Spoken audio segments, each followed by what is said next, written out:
How are we doing, ladies and gentlemen? The Bulls have a game later this evening, their last home game for a while, and it's always a good day when the Bulls play, and it's also a good day when I get to feature your Bulls hot takes, which we do every Wednesday. So if you're new to the channel, feel free to leave your hot takes in the comments below, and I just might include it in next week's video. So without any further delay, let's get into the take, shall we? So what's going on, everyone? You were listening to Bulls Central here. Hope you're all doing well. Our first hot take comes to us from Stanislaw Molina. Sorry, my pronunciation is horrible at these types of things. Io will make all rookie second team this year. Now, we've got some other Io takes in today's video as well, and after the way Io has been playing recently, I fully expected that there would be these types of takes. But as far as this one, I mean, as good as Io has been in the first 10 games of the season, he's not going to make an all-rookie team. And part of that is because he's not going to get enough minutes. I mean, we talked about this before, but when Coby comes back, which is expected to be soon now that he's fully practicing with the team, you're likely going to see a reduction in Io's minutes overall to really give that up to Coby so that he can have enough run. Unless for some reason Coby just bombs, isn't the same player that he used to be at all. And Io stands out even more so than what we had seen before. That's really the only way I can see Io getting more minutes than Coby White.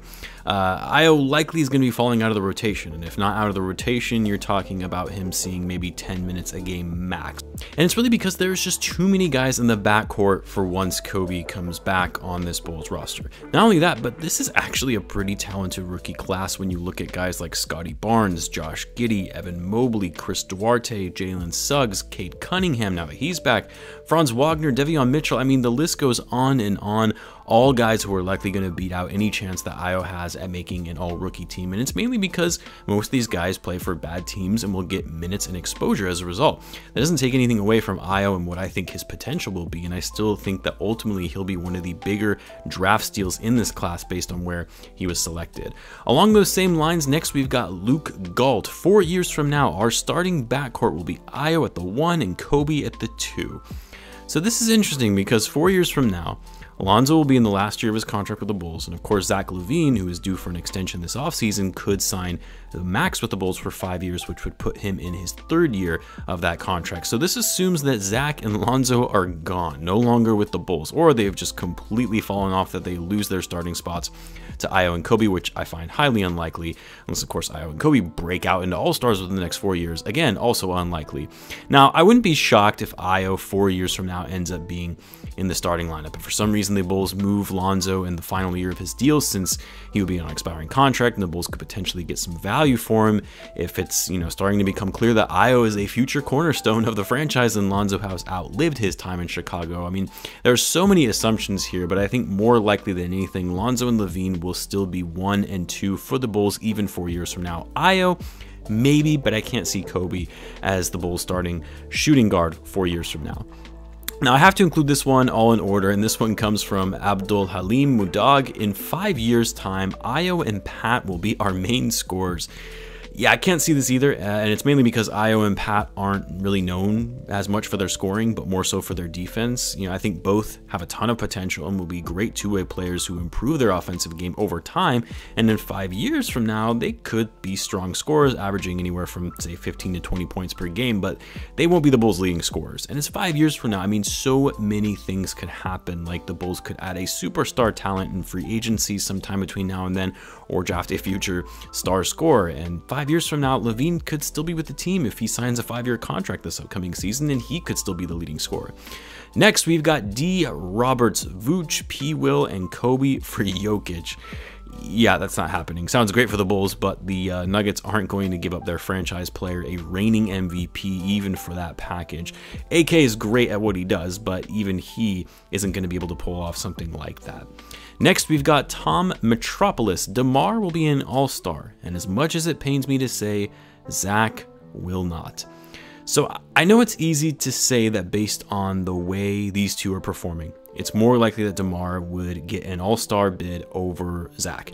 However, we have to remember that Lavine is still playing through a thumb injury. He's still navigating through a new team in which he has the most talent he's ever had around him in his career, and he's shooting threes poorly, and yet he's still putting up insane numbers. I think once Lavine fully heals, he's going to up his efficiency to what we saw last season, and I think both will end up being selected as all-stars. As I mentioned in my offseason predictions, I think both Lavine and DeRozan will be all-stars, while Vucevic who was an all-star last season, will not. And so far, that is actually looking to be the case. Next, we've got Malik JC. If we kept Ben Gordon instead of getting Carlos Boozer with Todd starting in 2011, we would have gotten past the Heat. Ooh, I like this one. I love historical, theoretical hot takes. So let me start by saying, I don't think the Bulls would have gotten past the Heat, regardless if it was Boozer or Ben Gordon. It's really because as good as that Bulls team was, they just weren't experienced enough to get past the big three Heat team in that first year anyway. That team excelled, meaning the Bulls, way too quickly from being an 8 seed to the best record in the league. And when it came time to face off against the Heat in the playoffs, they just simply weren't ready. I do think that if Rose hadn't gotten injured in 2012, that would have been the year the Bulls could have taken out the Heat, now having that experience in a deep playoff run, but of course, we all know it wasn't meant to be. But as for Gordon over Boozer, I mean, the thing is, as crazy as a backcourt as Rose and Gordon were and could have been had the Bulls held on to Gordon after Tibbs was hired and Rose broke out into an MVP, we also have to remember that Ben Gordon completely fell off in terms of his play in that season in which he first went to the Pistons. And you could argue, well, it's because it was the Pistons, but he just wasn't good anymore by a 2010-11 season. And as it relates to Boozer, for all of his flaws and him really being an underwhelming consolation prize for the Bulls in the 2010 free agency, Boozer was still playing at a very high level in that first season with the Bulls and was a borderline all-star at the time. People forget that. And Boozer averaged 17.5 points per game and 9.6 rebounds that season. And the other thing we forget about Boozer is the energy that he brought to that team, which is not necessarily something you got as much from someone like Ben Gordon. Next, we've got Keith Akupan. Bulls should trade for Chris Boucher of the Raptors. He's on an expiring contract, and it seems like he's at odds with Nick Nurse. Maybe a good buy low opportunity for the Bulls. So Boucher is an interesting prospect for the Bulls because first, he fits a need in the front court. And he's one of these older, and I mean older in the sense that he worked his way into the league older than most players, and Boucher is 28 years old as of right now. He had a great season last year to the point that he made the Rising Stars game. He put up 13.6 points per game, 6.7 rebounds, and nearly 2 blocks a game, so he provides great rim protection and some scoring. But it's possible that he was a bit of a one-hit wonder in that he's off to a pretty slow start this year. But as you mentioned, that could be because Nurse isn't giving him the playing time that he's likely earned, and it's not sitting well with Boucher. And you're right, he is on an expiring contract, so like you mentioned, if the Raptors don't see a future with Boucher on this roster, rather than letting him walk in free agency for nothing, they could look to get something for him in return before the deadline. And you're right, maybe the Bulls could get away with a buy low trade scenario to bring in some depth in the front court, especially with Patrick Williams being out.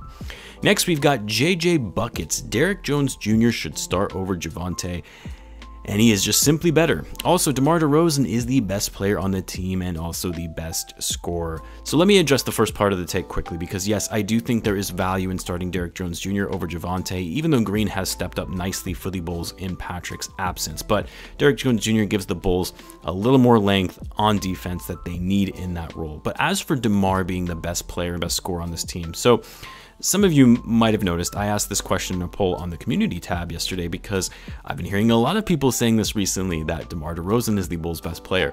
And the results showed that most people still think Lavine is the best player on this team by a pretty wide margin. And as I said before, I get why people would think this way because DeRozan has been absolutely balling out for the Bulls while Lavine is still playing incredibly well, but not as good as what we saw last season. But again, Lavine isn't fully healthy. The guy is playing with a bandage on his thumb, for crying out loud, and he's still playing well.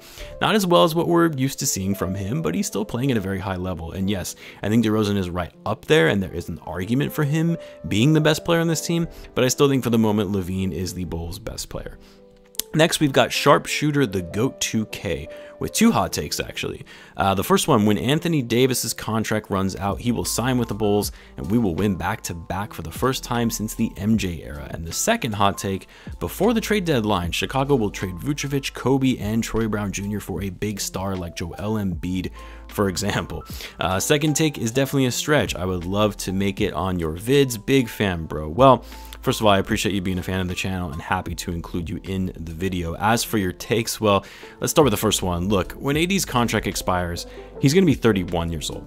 And I know a lot of Bulls fans get excited at the thought of Anthony Davis coming home to Chicago, but I honestly don't see it happening. As great as he is, and he is a generational talent with how injury prone he is, by the time his contract does expire, I don't think he's going to be the same AD that we know now, and I don't think that puts the Bulls as back-to-back title winners just simply because of AD, especially at that age. And as for your second take, yeah, that's not happening. Vuce, Coby, and Troy Brown Jr. isn't going to get you a superstar level player like Embiid or someone at a similar caliber. It's just not happening. But I appreciate you being honest and admitting that that last one was a bit of a stretch. Let's do one more, and this one comes to us from Earl Pantig. Tony Bradley will earn more minutes than Vucevic in crunch time fourth quarters for having such a big impact on the floor with the given minutes he has currently. Now lately, I'll admit, I have been screaming at the TV for Billy Donovan to leave Tony Bradley in longer, because you're right, you have seen his impact on the team's performance when he comes into the game, and because Vucevic has been struggling, even at times being a liability, yes, you would think Bradley would eventually earn more minutes in crunch time over Vuce. But look, I'm not giving up on Vucevic just yet, especially after what we saw him come up big at the end of the game against the Nets despite struggling through those first 3 quarters. And look, as much as I like Tony Bradley, Vucevic is still a considerably better player with more talent and experience, that you're not going to see him get to a point where Billy Donovan favors Bradley and getting more playing time in the fourth quarter over Vucevic, unless Vuce just absolutely starts bombing, which let's hope that doesn't happen as Bulls fans. Anyway, guys, I will end it there for this week. Don't forget, the Bulls are taking on the Mavs tonight at the UC. I'll have a live game chat on the channel as well as the Discord, which, by the way, join the Discord if you haven't already. The link to that is in the description. Leave your hot takes there or in the comments below. And guys, as always, be sure to subscribe if you're a Bulls fan, as I do post daily Bulls content. Thanks again for tuning in, guys, and I will catch you in the next one.